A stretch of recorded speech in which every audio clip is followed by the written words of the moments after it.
সোনার বাছুর কাছে আগেকার লোক প্রার্থনা করত।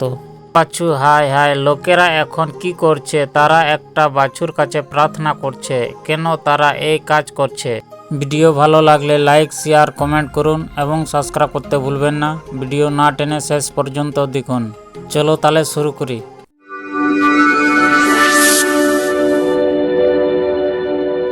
সোনার বাছু হায় হায়, লোকেরা এখন কি করছে? তারা একটা বাছুর কাছে প্রার্থনা করছে। কেন তারা এই কাজ করছে?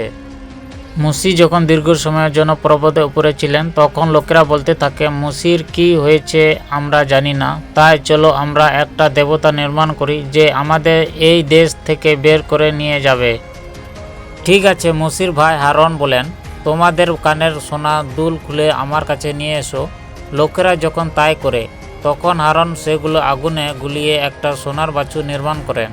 আর লোকেরা বলতে থাকে, এই আমাদের দেবতা যিনি মিশর থেকে আমাদের বের করে এনেছেন। তারপর ইসরায়েলরা একটা বিরাট উৎসব আয়োজন করে এবং সেই সোনার বাছুরকে উপাসনা করে। জিহুবা যখন তা দেখেন, তখন তিনি খুব রেগে যান। তাই তিনি মুসিকে বলেন, তাড়াতাড়ি করে নিচে নেমে যাও, লোকেরা খুব জঘন্য কাজ করছে।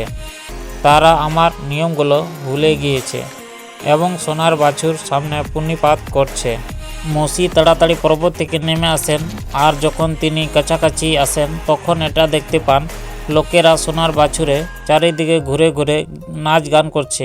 তাই দেখে মুসি এতটা রেগে যান যে তিনি পাথরের যে ফলক দুটোতে নিয়মগুলো লেখা ছিল সেগুলো মাটিতে ছুঁড়ে ফেললেন, আর সেগুলো ভেঙে টুকরো টুকরো হয়ে যায়। এরপর তিনি সেই সোনার বাছুরটা নিয়ে গুলিয়ে ফেললেন, তারপর তাপিসে গুঁড়ো গুঁড়ো করে ফেললেন। লোকেরা খুব জঘন্য একটা কাজ করেছে, তাই মুসি কয়েকজন লোককে তাদের খড়গ নিতে বলেন। যে মন্দ লোকেরা সোনার বাছুরে উপাসনা করেছে তাদেরকে মরতেই হবে, মুসি বলেন। আর তাই সেই লোকেরা 3000 লোককে আঘাত করে মেরে ফেলেন।